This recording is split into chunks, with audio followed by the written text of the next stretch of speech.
Hey everyone, today I'm sharing some clothes and accessories that I spent a bit of money on that disappointed me, or they're items that I would not repurchase, or items that I might even regret a little bit or maybe even a lot. Now, generally speaking, I'm pretty happy with most of my purchases. That being said, I get influenced just like the rest of us. My style evolves and changes, or sometimes I just make a bad decision. Anyway, so that's what we're talking about today. So let's get into it. Along with all these items, I'm going to be sharing what I should have bought instead. And in some cases, I have already done that. And with everything, if these are items you love, by all means, keep loving them. So this first item that I'm going to talk about, I feel like I might get a little bit of heat for it because these are some people's holy grail. There seems to be two sides. They're either somebody's holy grail or people think they are absolutely ridiculous. And it's mostly because of the price tag. And that item is mother jeans. Now, I bought my first pair a few years ago. I just had to have them. It was all the rage. All I kept hearing people talk about. And yes, I've even showed some several years ago on a video. And they are nice jeans and they are soft and they, I guess they fit pretty well. What I have come to realize as I've evolved over the years in my style and my taste and what I'm willing to spend money on and what I'm not is that I don't think they're worth the price tag, which is around let's just say around $250. I don't know that any jeans are worth that much. And here's the reason why. What I should have bought instead, and I do buy instead now, I love American Eagle jeans. Majority of the time, they are under $50. A lot of the times, they're way under $50 because of sales and different promotions going on. They are the jeans, the American Eagle jeans, are the jeans that I reach for the most often. I have two pairs, but I have one pair that I've had for 2 or 3 years now. They've been washed 1,000 times and I still reach for those before any other jeans in my closet. I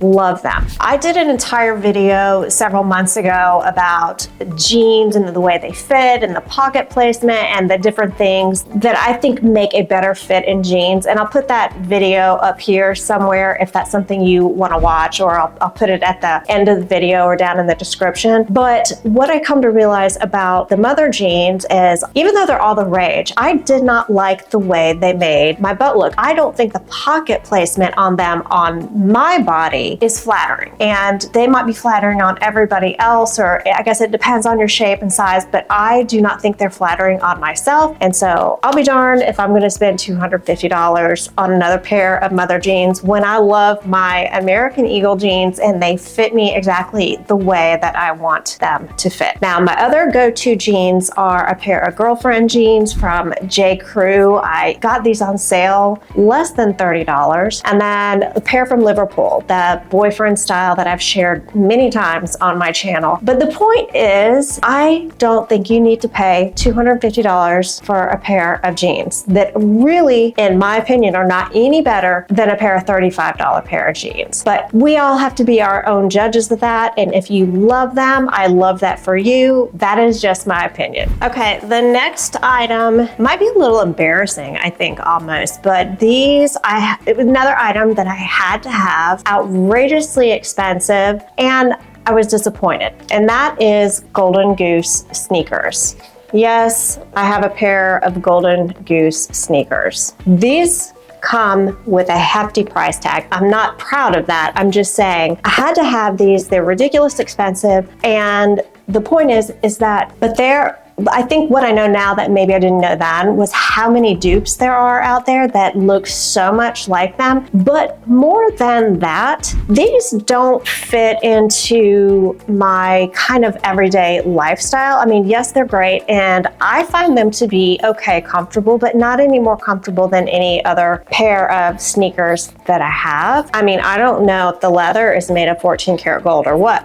I don't know why. It's just the name, I guess, that you're paying for. I would not repurchase them. I'm not disappointed in the fit. I find them to be, fairly comfortable. I don't have any issues walking in them. A low profile sneaker is something that I reach for occasionally, just with different outfits. But this, I totally regret purchasing these.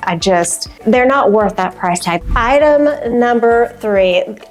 When I tell you this item, it sang to me. I had dreams about it. I wanted it so bad, and I didn't make an impulse purchase. I thought about this item for weeks and weeks before I pulled the trigger. And it is this purse by Songmont. You've probably seen this purse before. It is all over the internet. This is the one that you can wear it multiple different ways. You can wear it like this.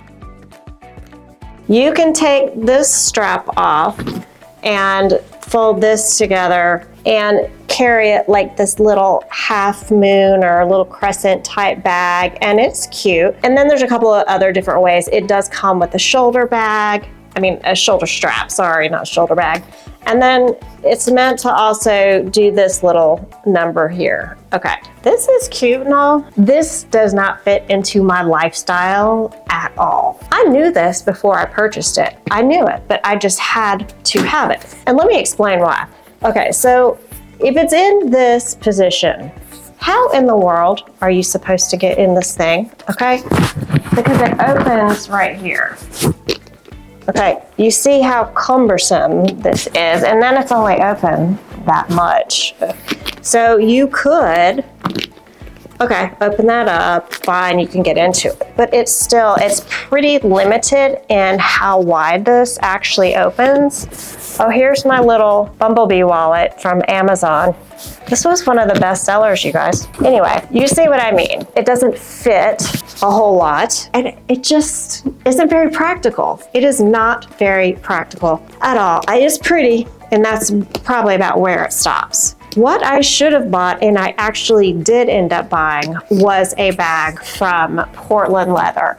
And I shared this bag a couple of videos back. I'll link that video down below. Under $100, or some of them. The one I bought was under $100, and it is so functional and fits well into my lifestyle, and it just is more me. And so I almost instantly regretted this bag once I got it in the mail, because I knew that it just was not going to fit my lifestyle. Now, am I going to keep it? Yes. Am I going to wear it? Yes. It was a couple $100s that I didn't need to spend. It wasn't necessary. And honestly, the older I get, the less I really want to spend on any kind of designer bags. There was a time in my life when I used to be really into it, but I'm finding that you can get such quality bags, beautiful bags, for much less. So I don't know, it's part of that evolution of style and my taste changing and my preferences for what I want to spend my money on. Item number 4, that I don't know if this is so much a regret. I was just disappointed, and then it ended up being one of those items that just sits in my closet.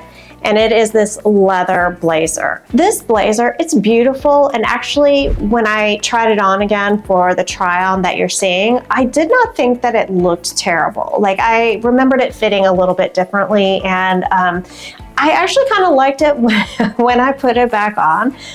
This is an item that when I did a closet clean out video a year or so ago, it was one of those items that I couldn't decide if I wanted to keep it, and I thought, oh, I might wear it, and I ended up keeping it. And I have yet to wear it. I haven't worn it. So it still sits in my closet. And what it is, I finally figured it out. It's just a little too stuffy for me. It's not really my style. Like, I don't see an occasion where I want to pull out a leather blazer and make an outfit with it. So what I really find that I should have bought instead, or what fits into my lifestyle so much better, and this is nothing like, it's not a replacement for this leather blazer. I mean, it's just a completely different category. But these quince linen jackets that I've shown many times on my channel that come in multiple colors, that are 100% linen, that can be worn year round with literally any outfit that you want. shorts, dresses, all the things. I mean, talk about a functional jacket that looks nice with everything that you pair it with. So not that the price is the same or not that, you know, they're comparable in any way. It's just that I should have known that a leather blazer just does not fit. It doesn't have a place in my wardrobe. So it will probably stay there because I did purchase it, and you know, maybe I'll find a use for it someday, or maybe I'll give it away. I really don't know yet, but it's just another lesson learned and part of, you know, learning your style and figuring out what your true style is. By the way, you guys, it is storming like crazy here. It has been all day, so I'm praying that the electricity stays on and, you know, I can get this video finished. But if you hear some thunder and maybe see the lights flickering a little bit, that is why. We're having a midsummer storm, I guess. The last item, and I've shown these on my channel before, I think maybe one time right after I purchased them, and in all fairness, I did love them at the time. I did love them. This is one of those trendy items that I jumped right on board and thought that my little 5-foot self could get away with, and as I look back at it now, I'm thinking not so much. And that is the pleated wide leg pants trend. I think I jumped on this sometime last fall or maybe longer than that. I'm truly not sure. In any case, I purchased several pairs of these, and it's one of those things that I just should have known. And not that they look bad. I don't think that they look terrible. It's not a terrible fit, and there is a place for them. I could pull it off. It's just that when I compare them to a more straight fit or even a boot cut style fit pant that is flat fronted versus the pleats, it's a better look, in my opinion, on my body. You can see the side-by-side comparison, and it really just is two completely different looks. It just depends on what you're going for, but I much prefer the sleeker, you know, flat front, kind of, you know, clean line pant versus the bulkier, like, because that's another thing, like the pleats and everything and the front, all that extra material, I don't need to add that around my stomach and my hips and all the places that I already have that extra baggage or weight or whatever you want to call it. Is it a regret? Maybe a little. I didn't spend an enormous amount of money on these. Again, it falls into that style evolution and understanding my body and what I like and what I feel my best in. And that's really what it comes down to, right? What you feel best in, what you love. Same goes with all of these things that I shared with you. Again, if you love any of these things, I completely get it. I probably have several things that I absolutely adore that you guys would definitely not like, and vice versa. So keep loving the things that you love. I just thought it was a fun idea to share with you guys some of the purchases that I regret just a little bit, because I think we all go through it. And normally I'm on here sharing all of the things that I love. So I thought it was only fair to share the things that I'm a little remorseful for. So thank you so much for watching. I hope you enjoyed this. Would love to hear from you and some of the things that maybe you purchased and regretted, or at least maybe were disappointed in. Let me know down in the comments. Thank you again for watching. I would love it if you would stay and subscribe to my channel if you enjoy this content. Thank you so much for being here, and I hope to see you in the next video. Bye.